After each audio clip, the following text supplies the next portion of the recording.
सबसे पहले हम समस्त पंचायत वासियों को साथ ही साथ मिथिला वासियों को आने वाले नववर्ष की हार्दिक शुभकामनाएं देता हूं तहे दिल से, और ईश्वर से ये मंगल कामना करता हूं कि हम लोगों का आने वाला नववर्ष मंगलकारी हो, मंगलमय हो।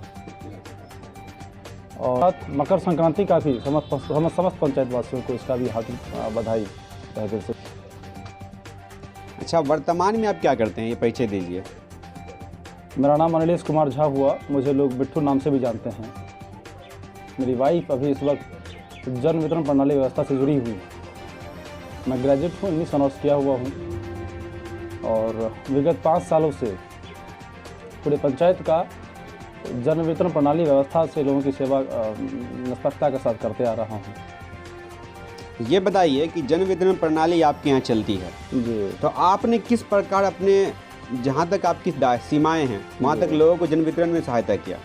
सबसे बड़ी बात यह है कि विगत 5 से 7 सालों से अगर हम इस व्यवस्था को ऑपरेट कर रहे हैं, मेरी उपलब्धि यही है कि there is not even a single partition against me even in block. यहाँ तक कि मेरे खिलाफ में एक भी आवेदन ब्लॉक तक नहीं गया। यही मेरी सबसे बड़ी उपलब्धि है। और आप मेरे बारे में जाकर के किसी आम लोगों से अगर पता करेंगे तो वो आपको मेरे बारे में बताएंगे, क्योंकि मैं समझता हूँ कि हमसे जनता नहीं है, जनता से हम हैं। ये बताइए सर, कोरोना काल हुआ, इसमें सरकार ने जन वितरण प्रणाली के लिए एक आदेश जारी किया था जिनका नाम पीओएस मशीन में भी नहीं है, आधार कार्ड के आधार पे उन्हें राशन दे देना चाहिए। क्या आपने वैसा किया?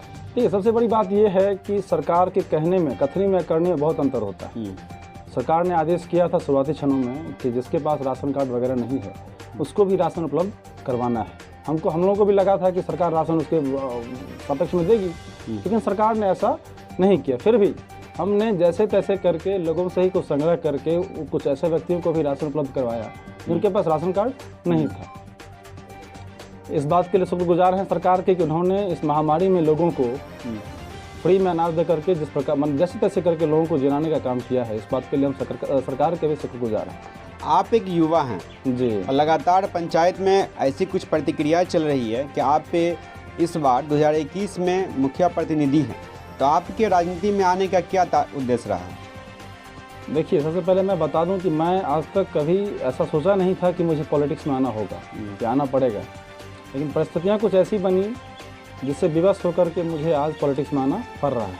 क्योंकि पंचायत के समस्त चारों तरफ से बहुत सारे लोगों का आग्रह भी है, उनका आदेश भी है अपने से बड़ों का कि नहीं, आपको इस चुनाव में जो है पार्टिसिपेट करना है, क्योंकि आने वाले समय में लोगों को कहीं ना कहीं एक अच्छे लीडर की आवश्यकता भी है। और मैं लोगों को लगता है कि कहीं ना कहीं मैंने जो डीलरशिप व्यवस्था में लोगों के साथ व्यवहार किया, लोगों को हमने पूरी ईमानदारी के साथ अपनी कामों को अंजाम दिया है, तो लोगों को मुझ पर विश्वास ही बढ़ता चला गया। और आज परिस्थितियाँ ऐसी है कि लोग हमें कहीं ना कहीं प्रतिनिधि के रूप में देखना चाह रहे हैं। अच्छा, वो सभा की बात है। आप मुझे ये समझाइए कि वो कौन सा टर्निंग पॉइंट है जो आपको शिक्षा से राजनीति में आने के लिए मजबूर करता है? टर्निंग पॉइंट ये है कि जब आप, वास्तविकता तो ये है कि जब आप समाज में बहुत सारी योजनाएं सरकार जो पारित करती है, जो पास करती है, उस योजनाओं में अगर आप ग्राउंड पर रहेंगे तो आपको ये अनुभव होगा कि द इंटेंशन ऑफ वर्किंग जो होता है ना, काम करने का जो इरादा होता है, वो काम करने का कम और उसमें पैसे बचाने का जो इरादा होता है वो अधिक होता है, जो कहीं ना कहीं समाज के लिए भी और देश के लिए भी दुर्भाग्यपूर्ण है। आप क्या कहना चाहते हैं? इसी दुर्दशा को देखते हुए कहीं ना कहीं मेरा मन लगा कि अगर हम इस व्यवस्था में आकर के कुछ व्यवस्था को बेहतर कर सकते हैं तो करना चाहिए।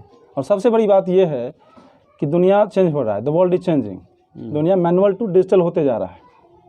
कहीं भी, यही नहीं, कहीं भी किसी भी पंचायत में अब राजनीति में कहीं ना कहीं युवा को जो डिजिटली एक्टिव हैं, जिनके पास डिजिटल जानकारियाँ हैं, उन्हें आना ही चाहिए, ताकि वो लोगों को, आप देखते हैं, हम देखते हैं कि कई सारे सामान्य लोग, आम लोग फोटोकॉपी करा करके दौड़ रहे हैं किसी न किसी के पीछे, किसी न किसी टेंट हाउस के पीछे, आप समझ रहे होंगे, दलालों के पीछे। नहीं, आपके पंचायत में किसके पीछे दौड़ रहे हैं, ये बताइए मुझे।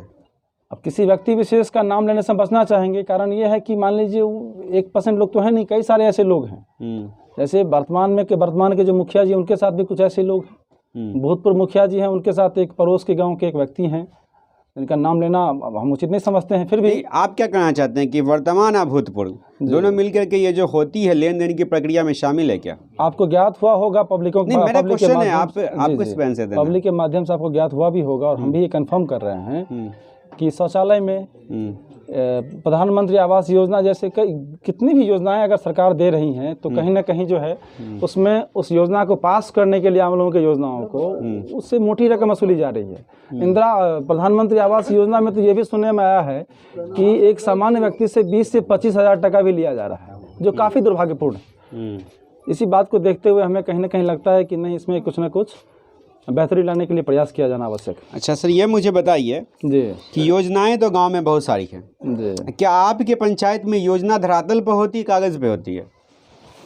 मैंने पहले कह दिया था आपको कि जो काम करने का इनका जो इरादा होता है कहीं ना कहीं काम करने का कम और उस काम के नाम पर मोटी रकम को जो है हड़पने का होता है। तो मेरा क्वेश्चन फिर वही रहेगा, क्या योजना से पहले उस योजना से कितना लाभ होगा इस पे बैठक पहले होती है क्या? निश्चित रूप से उनका एम ही यही रहता है कि कितना अधिक से अधिक पैसा जो है उसमें से बचाया जा सके। यानी कहने का मतलब, कुछ हमारे गार्जियन बता रहे थे आपको कि बहुत सारा ऐसा योजना है पंचायत में जिस पर कई बार काम हो चुका है, लेकिन जब वहाँ का स्थिति आप जाके पता करेंगे तो आपको पता चलेगा कि वहाँ वास्तव में कुछ ऐसा है नहीं, जो काफ़ी दुर्भाग्यपूर्ण है और चिंता का विषय भी है। अच्छा, कुछ मैंने आपके पंचायत में घूमा है, देखा है, क्या वो उन लोगों का जो आरोप है जैसे बाढ़ राहत पे हो गया, देखिए स्वास्थ्य केंद्र पर हो गया, इसमें जो है कहीं ना कहीं हमारे पंचायत के जो प्रतिनिधि महोदय हैं उनकी निष्क्रियता की वजह से ऐसा कुछ हो रहा है। नहीं तो बहुत सारे ऐसे पंचायत भी हैं जहाँ के मुखिया महोदय सक्रिय थे, उन्होंने अपने सभी लाभुकों को, अपने सभी नागरिकों को जो है जैसे तैसे करके अपनी मेहनत को बढ़ा करके उन्होंने पैसा दिलवाया है। हमारे पड़ोस के पंचायत में योगरा महापारा है, वहाँ भी ऐसा कुछ करवाया गया है।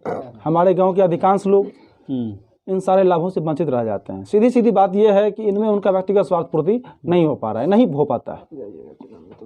ये बताइए मुझे, आप वर्तमान में 2021 में मार्च अप्रैल में चुनाव होना है, यदि आप पंचायत में जाते हैं चुनाव में मुखिया प्रत्याशी बनकर, तो आप किन मुद्दों के साथ जाइएगा? बहुत सारे मुद्दे हमें खोलने के, अब चूंकि जनता कहीं ना कहीं अब जागरूक हो चुकी है, आप उन्हें बेवकूफ़ बना करके कई वर्षों तक नहीं रह सकते हैं। लोग, सोशल मीडिया का ज़माना आ चुका है, डिजिटली दुनिया एक्टिव हो चुकी है, सबके हाथ में मोबाइल फ़ोन होता है, कौन सारी योजना कब आती है प्रतिनिधि से पहले जनता को ही पता होता है, और उसमें कितना क्रियान्वयन होता है उसका, ये सारी बातें भी जनता को पता चल जाती है।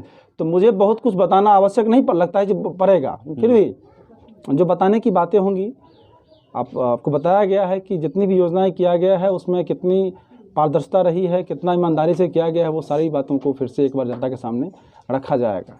जनता ये कैसे विश्वास करे कि आप उस गंगा में बहिएगा फिर आप भी वैसे हो जाएं? निश्चित रूप से ये तो शंका का प्रश्न है ही। हाँ। सबसे बड़ी बात यह है कि कुछ लोग ईमानदार तब तक रहते हैं जब तक उनको बेईमानी करने का अवसर नहीं मिलता, लेकिन कहीं ना कहीं हम विगत कई वर्षों से, मेरे पिता भी थे और मैं भी कई वर्षों से जन वितरण प्रणाली व्यवस्था में हूँ, जहाँ से मैं लोगों को सीधा लाभ प्रतिमाह देने का काम करता हूँ। अगर मैं इतना ही बेईमान होता या आने वाले बातों में, हमारी बातों में लोग विश्वास नहीं करेंगे, तो मेरे पास प्रतिमा अवसर होता है, तो मैं यहीं से अपनी कहीं ना कहीं जो है लोग मुझे पहचान सकते थे कि मैं कैसा हूँ, नहीं हूँ। जनता ने आपको पहचाना है, परखा है, जांचा है, तभी तो कम से कम हमको लगता है कि जितने भी लोग हमसे कम अक्रॉस होते हैं उसमें से 90% लोग इस बात को लेकर के आश्वस्त भी करते हैं, आग्रह भी करते हैं। पंचायत में रोजगार को लेकर, अच्छा, रोजगार पंचायत स्तर पर तो रोजगार की व्यवस्था एक मनरेगा ही होती है। यदि मनरेगा कार्य आपके शासन काल में दिया जाए 5 वर्षीय में, तो आप उस स्तर से कितने लोगों को रोजगार और कहाँ तक दे पाएंगे, ये थोड़ा बताइएगा। सबसे बड़ी बात है कि हम जिस समाज में रहते हैं हमारे सामने सभी बराबर है, मेरा कोई अपना या मेरा कोई पराया नहीं होगा। यानी हम उस बात को ऑब्जर्व करेंगे कि कितने ऐसे लोग हैं जो कहीं ना कहीं बेरोजगार हैं, जिसको आर्थिक समस्याएं हैं। अगर वो योजना का लाभ या वो योजना अगर वो ऑपरेट करते हैं तो क्वालिटी ऑफ वर्क पे भी हमारा ध्यान होगा और साथ ही साथ किसी बेरोजगार का जो है कुछ ना कुछ कल्याण भी हो जाएगा। अच्छा, आप अंतिम पड़ी में, हम क्वेश्चन काल मेरा ख़त्म हो गया, मैं चाहता हूं कि जनताओं को आप क्या संदेश देना चाहेंगे चुनाव संबंधित? चुनाव संबंधी संदेश हम देना क्या चाहेंगे, हम तो आग्रह करना चाहेंगे कि एक पंचवर्षीय आप हम युवाओं को देने का अवसर कीजिए। मैं अपने समस्त गार्जियन से आग्रह भी करता हूं और उनको ये आश्वस्त भी करता हूं कि हमारे जो युवा साथी हैं, आपके बच्चे भी होंगे, उनको आने वाला पंचवर्षीय में मैं कहीं भी पथ भ्रमित नहीं होने दूंगा। इस बात को लेकर के आप आश्वस्त हो जाएं और अपना आशीर्वाद और आदेश समय दे करके फलीभूत करें, विजयी बनावें। यही कामना के साथ मैं अपनी बातों को ख़त्म करता हूँ।